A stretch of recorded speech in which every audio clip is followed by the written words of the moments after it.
الإنسان وعلمه البيان والصلاة والسلام على رسوله سيد الإنس والجان وعلى آله وأصحابه ذوي الخير والإحسان أما بعد فأعوذ بالله من الشيطان الرجيم بسم الله الرحمن الرحيم يا أيها الذين آمنوا كتب عليكم الصيام كما كتب على الذين من قبلكم لعلكم تتقون صدق اللہ مولانا العظیم۔ بارگاہ رسالت مواب صلی اللہ علیہ وسلم میں درود پاک کا ہدیہ پیش کریں۔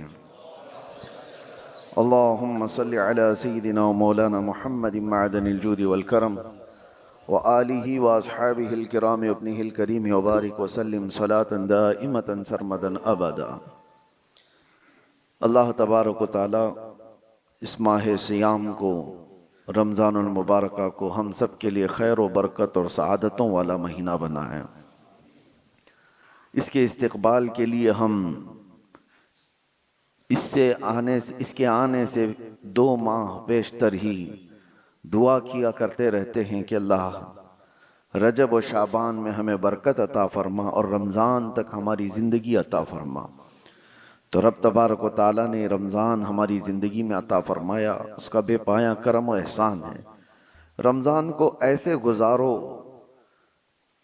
کہ تمہیں یہ احساس رہے کہ شاید میری زندگی کا یہ آخری رمضان ہے۔ پتہ نہیں کہ اس رمضان کے گزر جانے کے بعد اگلا سال جو رمضان آنے والا ہے وہ میری زندگی میں آئے گا بھی یا اس سے قبل میں دنیا سے چلا جاؤں گا۔ ہم میں سے کوئی نہیں جانتا، لیکن جو رمضان مل چکا ہے اس رمضان المبارکہ کا احترام اس اعتبار سے آپ کرو۔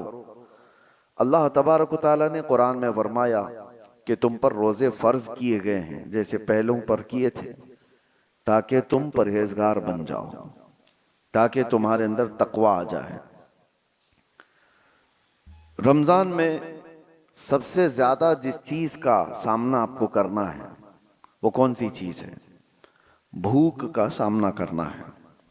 تقریباً 12 سے 14 گھنٹے کا روزہ ہوتا ہے، جس میں آپ سحری سے لے کر افطار تک پانی کا ایک قطرہ بھی اپنے حلق کے اندر نہیں ڈالتے۔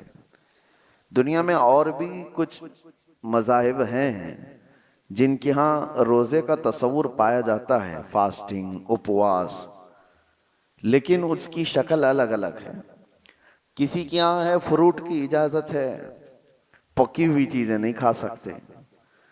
کسی کے یہاں ہے کہ پانی پی سکتے ہیں، باقی کچھ نہیں۔ تو روزے کی شکل جو ہے انہوں نے اپنی الگ الگ بنائی ہے۔ کچھ لوگوں کا ایسا ہے کہ زمین سے نکلی ہوئی چیز نہیں کھائیں گے، یا پھر اس کو ہانڈی پر پکایا گیا ہو تو وہ نہیں کھائیں گے، باقی کچھ اور چیزیں درخت سے ملی ہوئی یہ سب کھا کر کے رہ سکتے ہیں۔ میرے عزیزو، اس طرح کا اگر روزہ رکھنا ہے تو سال بھر بھی ہم رکھ لیں گے انشاءاللہ العزیز۔ لیکن اسلامی جو روزے کا کانسیپٹ ہے، تصور ہے، وہ سحری سے لے کر افطار تک 2 بڑی چیزوں سے بچنے کا نام ہے۔ انسان کے لیے 2 بڑی چیزوں سے رکنا ہے۔ ایک کھانے پینے سے، ایسا نہیں کہ حرام چیزوں سے بچنا ہے، بلکہ حلال کھانے کی چیزوں سے بھی بچنا ہے۔ چاول، روٹی، گوشت، سبزی یہ سب حلال ہی ہے آپ کے لیے، لیکن حلال سے بھی بچنا ہے، حرام کی تو بہت دور کی بات ہے۔ دوسری جو سب سے بڑی چیز جس سے بچنا ہے وہ انسان کو اپنی شہوت پر کنٹرول کرنا ہے، اپنی بیوی سے، صحبت سے بھی اسے بچنا ہے۔ یہاں پر بھی وہی معاملہ ہے۔ حرام تعلق تو بہت دور کی بات ہے، بیوی سے صحبت کرنا، بیوی سے جمع کرنا، اس سے تعلق قائم کرنا یہ تو حلال ہے، لیکن روزے کی حالت میں اس حلال چیز سے بھی بچنا ہے۔ حرام کا پھر کہاں نمبر ہے؟ یہ آپ کو اس لیے میں بتا رہا ہوں کہ کھانا پینا بھی حلال تھا، جمع کرنا بھی حلال تھا مرد کے لیے، عام دنوں میں، عام راتوں میں، لیکن روزے کی حالت میں ان حلال چیزوں سے جب بچنے کا حکم ہے تو پھر حرام چیزوں سے اسے کتنی دور رہنا چاہیے۔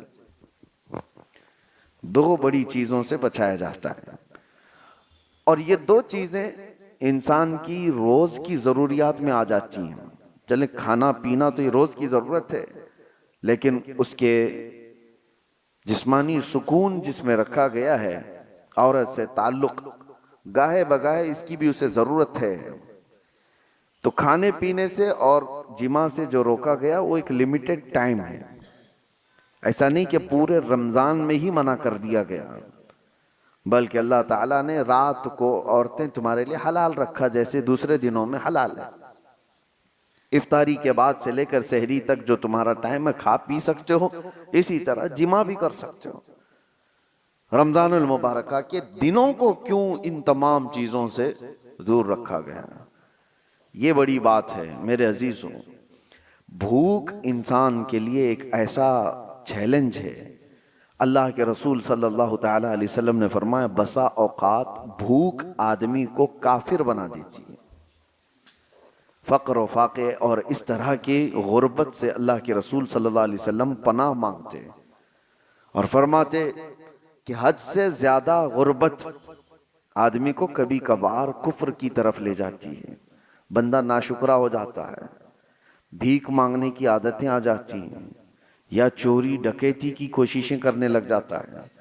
آج دنیا میں بہت سارے ایسے کرائم ہیں، ان کرائم کے پیچھے اگر آپ وجہ ڈھونڈیں گے کہ اس کا ریزن کیا ہے، تو ان کا پیٹ ہے جو ان کو کرائم کرا رہا ہے، ان کی بھوک ہے جو ان کو یہ تمام چیزوں پر لے آتی ہے.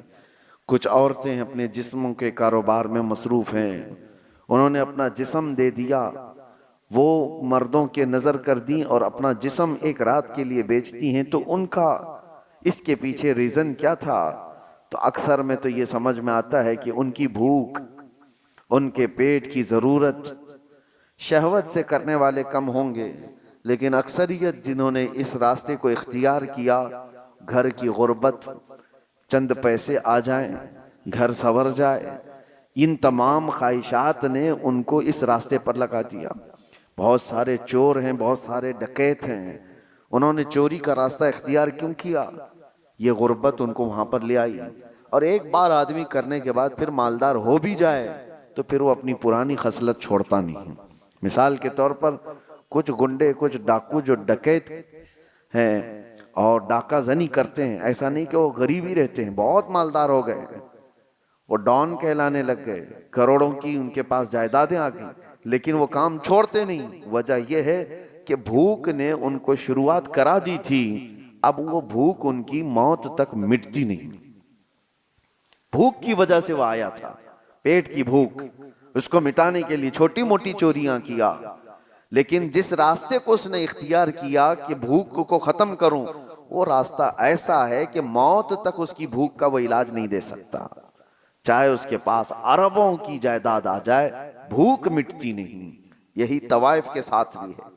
وہ چند دن کر کے ایسا نہیں ہوتا کہ وہ چھوڑ دے، اس کا بڑھاپا آ جائے، جسم لٹک جائے، مگر وہ اس کاروبار میں جمی رہی. وجہ یہ ہے کہ اس راستے پر اس کو لایا کون تھا؟ اس کی بھوک، اس کی لالچ. شروع میں یہ سوچ کر کے آئی کہ چند دن مالداروں کو راضی کر دیں تو میرا گھر سنور جائے گا، مجھے بھی کچھ پیسے مل جائیں گے.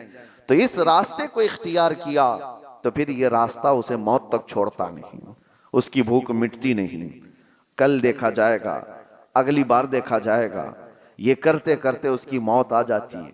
اس لیے میرے عزیزو، جنہوں نے بھوک پر کنٹرول نہیں رکھا، ان کو بہت خطرناک راستوں پر جاتے ہوئے لوگوں نے دیکھا ہے. اور رمضان المبارکہ اسی ریہرسل کے لیے تمہیں لایا جاتا ہے. زندگی میں کبھی بھوکا رہنے کی نوبت آ گئی تو تم ایک مہینہ ایسی پریکٹس کر لو، اتنا اللہ تعالیٰ کی طرف سے دیا ہوا بھوک کو برداشت کرنے کی طاقت پیدا کرو. دیکھو آج رمضان میں آپ بھی بھوکے ہیں، صبح سے لے کر شام تک، ایک دن نہیں، 2 دن نہیں، 3 دن نہیں، 25 دن تک، 30 دن تک بھی بھوکے رہتے ہیں دن میں. لیکن کیا بتاؤ مجھے، رمضان کی یہ بھوک تمہیں عیاشیوں کی طرف لے جاتی ہے؟ کیا یہ بھوک سے بے قابو ہو کر تم بھی غلط راستے کو اختیار کر لیتے ہو؟ حتیٰ کہ اس رمضان میں ہم پہلے جو چھوٹے موٹے گناہ کرتے تھے اس سے بھی دور ہو جاتے ہیں، بچ جاتے ہیں.